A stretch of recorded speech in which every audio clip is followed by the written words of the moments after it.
बच्चों, स्वागत है आप सभी का मेरे अपने YouTube channel NCERT school coaching classes पे। आज का जो वीडियो होने वाला है वो इम्पॉर्टेंट प्रश्नों पर होने वाला है और ये संस्कृत सब्जेक्ट का इम्पॉर्टेंट प्रश्न का वीडियो है। तो चलो, संस्कृत सब्जेक्ट में जो भी प्रश्न आने वाले हैं उनको मैं टिक लगवा देता हूँ। अच्छे से टिक लगाना और इनको पढ़ के जाना है आप लोगों को। ठीक है, तो देखो, सबसे पहले मैं आपको गद्यांश बताऊंगा। तो गद्यांश जो है, ये जो अध्याय है इसमें इसको टिक लगाना है। और प्रश्न जो है वो कैसे आएगा, अनुवाद नहीं आएगा। यहाँ पे अनुवाद दिया है ना, ये अनुवाद वाला बंद हो गया है। इसके जगह पे ये जो क ख ग है ना, तीन प्रश्न जैसे देखो यहाँ पे है, ये प्रश्न है इसका।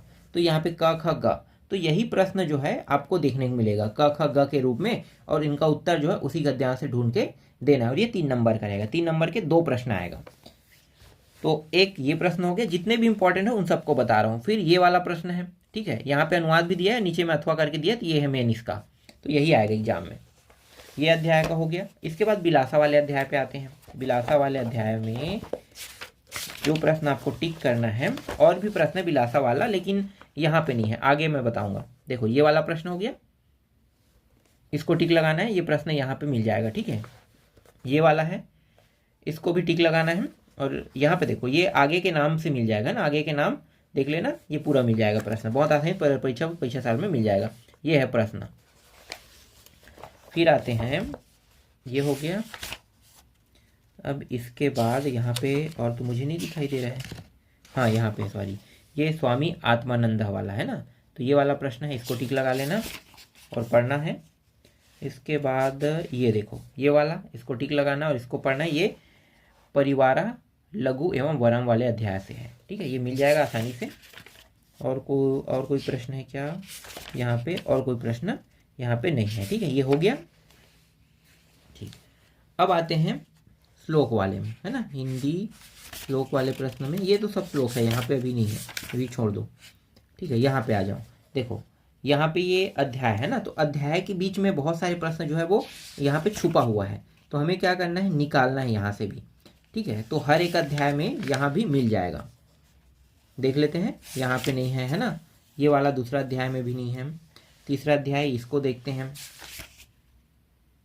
यहाँ पे भी हमें नहीं मिल रहा है, ठीक। और हाँ, ये देखो, ये गद्यांश वाला है। तो गद्यांश वाला ये प्रश्न मिल गया। 2 प्रश्न ये भी देखने को मिलेगा, ठीक है। एक प्रश्न यहाँ पे मैंने आपको बता दिया, ठीक। अब क ख ग है ना, ये हो गया। अ के बाद ब, यहाँ पे स भी है, देखो ये वाला प्रश्न है, ये भी है, ठीक है। और एक प्रश्न और होगा, 3 सेट है तो तीनों सेट में अलग अलग प्रश्न आएगा, तो ये तो पता ही होगा, है ना। तो ये द वाला भी है, ठीक है, ये हो गया। उठाएगा तो यहाँ पे तीनों सेट में ब स द को उठा सकता है अलग अलग में, लेकिन ये एक ही प्रश्न है, समझो, तीनों सेट के लिए अलग अलग है तो एक ही प्रश्न है। मतलब कितने प्रश्न देखने को मिलेगा, 9 प्रश्न या फिर 8 प्रश्न, 7 या 8 प्रश्न देखने को मिलेगा। तो ये हो गया। अब आते हैं बिलासा वाले में। देखो, बिलासा वाले से मैंने और बताया था ना, और देखने को मिलेगा, जैसे कि ये है, ये वाला है, ठीक है। ये है शैशव काले वाले, ठीक। और यदा वर्षा काले वाले, और ये कलांतरे बिलासे आ वाला, ठीक है। ये 4 प्रश्न इस अध्याय से हैं। अब इस अध्याय के प्रश्न कंप्लीट होता है। अब आते हैं अगले अध्याय पर। अगले अध्याय से आपको देखो, यहाँ पे गद्यांश भी मैं बता रहा हूँ, पद्यांश भी बता रहा हूँ, है ना, दोनों बता रहा हूँ अब। तो यहाँ पे ये वाला प्रश्न एक हो गया, दूसरा ये वाला हो गया, ठीक है। इसको टिक करना है, यहाँ पे प्रश्न, इनके उत्तरों को बनाना है। तो ये जो है, ये अध्याय का नाम देख लो, पक्ष युधिष्ठिर संवाद वाला है ना। तो ये हो गया दूसरा, तीसरा नहीं, हाँ ये चौथा, ये वाला पढ़ना है, और ये 5वां भी पढ़ना है, ठीक है। अब इसको छोड़ दो, आगे आते हैं अगले अध्याय पे। इस अध्याय से तो नहीं है, सीधा सुभाषितानी में आ जाते हैं, 7वां अध्याय में। 7वां अध्याय में यहाँ पे है, 7वां अध्याय में ये वाला प्रश्न, ठीक है, ये है। और हाँ, यहाँ पे एक और प्रश्न है जो यहाँ पे देखो, यहाँ पे, ठीक है। इस अध्याय के तीनों प्रश्नों को उठाएगा तो ये अ वाला हो गया, है ना, ये प्रश्न हो गया, क ख ग ये हो गया। यहाँ पे सिर्फ क ख ग से मतलब हमें, ज़्यादा से नहीं है, ठीक। और ये वाला, ये ब है ना, ब वाला हो गया। और ये रहा स वाला, ये ठीक 3 प्रश्न है यहाँ पे और नहीं है यहाँ पे। इसके बाद आते हैं स्वामी आत्मानंद वाले में। स्वामी आत्मानंद वाले में एक प्रश्न है ये वाला, ठीक है। देखो कुछ प्रश्न मैंने बताया ना, कुछ प्रश्न यहाँ पे आ गया है, तो ये हो गया। और इसके बाद नहीं, इस अध्याय से तो मुझे नहीं दिख रहा है, ठीक है। 10वां भी नहीं है, 11वां में भी मैंने टिक नहीं लगाया है, 11वां में नहीं टिक नहीं लगा है, 11वां में टिक नहीं लगा। हाँ यहाँ पे, यहाँ तक तो नहीं लगा है। फिर आ जाते हैं यहाँ पे, हाँ ये अग्रिम वाला, ठीक है। यहाँ पे इसको टिक लगाना है, उसको पढ़ना है, ठीक, ये हो गया। इसके बाद 12वां अध्याय पे आते हैं, ये वाला अध्याय पे नहीं है। 12वां के बाद 13वां अध्याय पे यात्रा है ना, मंगल प्रति। तो इस अध्याय से कौन कौन से प्रश्न टिक लगाना है, तो यहाँ पे भी नहीं है, सिर्फ एक प्रश्न है यहाँ पे, देखो ये वाला, ठीक है। तो ये प्रश्न है, देख सकते हो ये वाला, ठीक है। ये हो गया। अब हमेशा आने वाले प्रश्न, सुभाषित श्लोक, जिसे हम सुभाषितानी कहते हैं। तो मैंने कहा ना 3 प्रश्न याद करना है, 3 प्रश्न नहीं, 3 सुभाषितानी श्लोक याद करना है।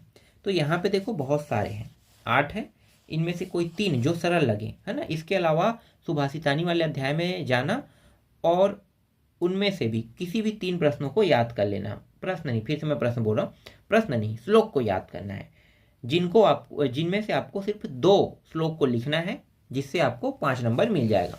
सूक्ति को आपको 8 याद करना है, 4 आता है, 4 नहीं आएगा तो 4 को आप आसानी से लिख सकते हो। यहाँ पे बहुत सारे सूक्ति हैं, इन सूक्तियों में से सबसे सरल सूक्ति जो 8 होंगे ना, उनको अच्छे से तैयार कर लेना। तो 5 नंबर, यहाँ पे 4 नंबर आपका फिक्स हो जाएगा, ठीक। अब आते हैं अध्याय 5 पे, शब्द रूप एवं संख्यावाची। तो मैं यहाँ पे संख्यावाची बता देता हूँ। देखो संख्यावाची को आपको याद करना है, तो संख्यावाची में देखो, संख्यावाची को देखो 101 से लेके 150 तक कोई भी अंक आ सकता है। तो इसका एक ट्रिक है। ट्रिक क्या है, देखो सब में शतम लगा है ना, तो सबके पीछे में शतम तो लगा रहेगा। तो ये हो गया, हर प्रश्न में शतम रहेगा, 101 से लेके 150 तक के पूरा, ठीक है। ये ट्रिक हो गया।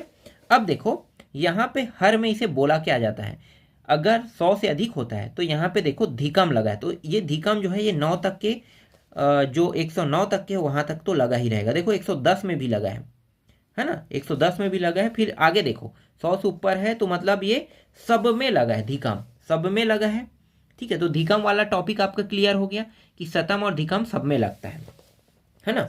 अब यहाँ पे देखो एका, द्वया, त्रया, ये बस नया है, चतुर, पंच, षष्ठ, है ना, सप्ता, अष्टा, नवा और ये 10 अधिकम, है ना, मतलब सधिकम और शतम तो सब में है। तो ये यही बस पढ़ रहे हैं। अब यही जो शब्द है बार बार क्या होगा, रिपीट होते जाएगा। देखो एका हो गया। अब एका के बाद यहाँ पे क्या लगा है, बीच में जो 11 आएगा, मतलब 111 आएगा, उसके बीच में क्या लगा है, दशा लगा है ना। तो 111 के बाद दशा, देखो ये और ये तो याद रहेगा, धिकम धिकम, बस 111 आता है तो दशा लगा देना है। तो सब में देखो दशा लगेगा, कहाँ तक के, 119 तक के दशा लगेगा, है ना। तो दशा इसी तरीके से ट्रिक लगाना। अब यहाँ पे फिर से वापस क्या करोगे, नंबर को, एका देखो, द्वा, त्रयो, है ना, चतुर, ठीक है, चतुर हो गया, पंच, सोड, सप्त, अष्ट, नौ और ये विंत, है ना, विसंत्य, है ना। तो ये जो है ये विसंत्य अब आ गया। तो देखो 120 के बाद यहाँ पे चेंजेस हुआ है। अब हर में क्या लगेगा, 120 के बाद विसंत्य लगेगा ना। तो 1, 2, 3, देखो चतुर सब में आ रहा है, अब सेम टू सेम। 110 तक के बस थोड़ा सा लगा है, इसके 110 के बाद 111 वाले के आगे के सब एक जैसे हैं। जो दशा लगा है वो हट के अब क्या हो गया, विसंत्य, है ना, ये हो गया। तो यही चीजें आपको थोड़ा समझना है, ठीक है। अगर ये ट्रिक समझ गए जो मैंने अभी बताया, तो ये पूरा प्रश्न, मतलब ये जो प्रश्न रहेगा यहाँ से, जो 126, 27, 28 कुछ भी आए, ये आप लोगों से पूरा बन जाएगा, 2 नंबर का आएगा और आसानी से 2 नंबर मिल जाएगा। तो ट्रिक समझ में आ गया होगा। तो मुझे लगता है ये जो 150 तक के नंबर याद करना बहुत आसान हो गया होगा। ये लकार मुझे समझ में आता है, इसके जो प्रश्न है वो इम्पोर्टेंट मैं बाद में बताऊंगा, ठीक है। अभी जो मैं बता सकता हूँ उनको मैं अभी आपको दे रहा हूँ। अवयव भी अभी छोड़ दो, संधि भी छोड़ देते हैं, ठीक है। जो आसानी से आप लोग पढ़ सकते हो उनको अभी दे रहे हैं, जिनको आपको पहले ही तैयार करके रखना है, जो आता है हमेशा। ये कारा कूरा हटा दो, अभी अशुद्धि वाक्य भी हटा देते हैं, और वाच्य उच्च ये सब हटा दो। सीधा आ जाओ यहाँ पे, देखो यहाँ पे अपठित पत्र लेखन एवं निबंध वाले में। तो ये जो प्रश्न है ना, अपठित पत्र लेखन मतलब अपठित जो गद्यांश रहेगा। अभी जो मैंने बताया था इससे पहले वाले जो अपठित गद्यांश और पद्यांश, वो तो पाठ्याधारित था। अब पाठ्याधारित नहीं देखना है, अब बिना पाठ्याधारित देखना है। और ये जो प्रश्न बता रहा हूँ ये हमेशा आता है, हमेशा आता है। तो देखो एक प्रश्न तो ये आपका हो गया, यहाँ पे 7-8 प्रश्न है, ये सभी को आपको पढ़ना है। ये दूसरा, ये हमेशा आने वाला है, ये तीसरा है, ठीक है। इन्हीं में से कोई एक आएगा, सिर्फ एक आएगा। इसको भी पढ़ना है, इसको भी पढ़ना है, छठवां, ठीक है। और एक और है यहाँ पे, ये 7वां। इसके अलावा और कोई प्रश्न यहाँ से नहीं आने वाले हैं। तो इन सभी को पढ़ना है, आसानी से 4 नंबर आपको यहाँ से मिल जाएगा, ठीक है। बस इतना ही पढ़ना है। अब आते हैं लेटर पे, है ना, पत्र लेखन। तो पत्र लेखन हमेशा अवकाश का आया है। देखो अवकाश के पत्र लेखन को कई तरीके से यहाँ पे बताया गया है। आप किस तरीके से याद करोगे ये आपके ऊपर डिपेंड करता है। ये अवकाश का है। इस बार ब्लूप्रिंट चेंज हुआ है तो थोड़ा सा चेंज देखने को मिल सकता है, जिसमें आपको प्रश्न अगर देखने को मिलता है ना, प्रश्न तो ये अवकाश का ही आया अभी तक के। तो एकाध प्रश्न ऐसे और याद कर लें, जैसे कि यहाँ पे देखो शुल्क मुक्तार्थ है ना, और स्थानांतरण का है, स्थानांतरण प्रमाण पत्र का। मेरी ओर से सबसे ज़्यादा महत्वपूर्ण जो प्रश्न है वो अवकाश प्रार्थना पत्रम है, ठीक है। अवकाश का प्रार्थना पत्रम कई तरीके से आ सकता है, लेकिन याद रखना कि वो अवकाश का ही है, ठीक है। तो अपने शब्दों में उसे लिखना है, और अपने शब्दों में क्या, संस्कृत में ही लिखना है ना। चलो अब देखो एक और आएगा जो खाली रहेगा, खाली स्थान में भरने वाला रहेगा। तो भरने वाला छोड़ देते हैं क्योंकि आप लोग इसी को बनाओगे।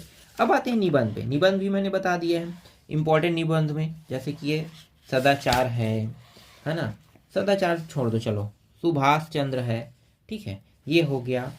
ये इस साल के इंपॉर्टेंट प्रश्न में ये होलिका महोत्सव है। ये इस साल देखो अभी तक सिर्फ 2019 में आया है ना, उसके बाद नहीं आया है, लेकिन ये है।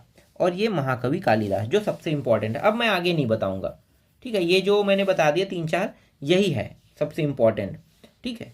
सबसे इंपॉर्टेंट में महाकवि कालिदास, सुभाष चंद्र, ये दोनों सबसे ज़्यादा इंपॉर्टेंट है। तो मैंने बता दिया जो भी निबंध आने वाले हैं उनको। अब इसके अलावा आपको दूसरा निबंध पढ़ने की जरूरत नहीं है, क्योंकि सबसे ज़्यादा महत्वपूर्ण निबंध ये है। और कई लोग मम प्रदेश को पढ़ने वाले हैं तो पढ़ सकते हो, ये भी है ना, ये भी इंपॉर्टेंट में है। और कुछ है क्या, नहीं है, ठीक है। लेकिन ज़्यादातर तुम लोग फोकस जो करोगे ये इस निबंध में करना, ठीक है, महाकवि कालिदास में सबसे ज़्यादा फोकस करने वाला। अगर दूसरा फोकस करोगे तो सुभाष चंद्र में करना, ठीक है। यहाँ पे सदाचार भी है, सदाचार भी बार बार आते रहते हैं। सदाचार इतना इंपॉर्टेंट नहीं, सुभाष चंद्र है और आपका ये महाकवि कालिदास, ठीक है। ये दोनों सबसे ज़्यादा इंपॉर्टेंट है। हालांकि मम प्रदेश भी आता है हमेशा, होलिका इस बार का है, इस बार आपको होलिका देखने को मिलेगा। तो इस तरीके से कुछ इंपॉर्टेंट प्रश्न मैंने आपको बता दिया। जो बचे हुए इंपॉर्टेंट प्रश्न हैं उनको मैं आपको नेक्स्ट वीडियो में बताऊंगा।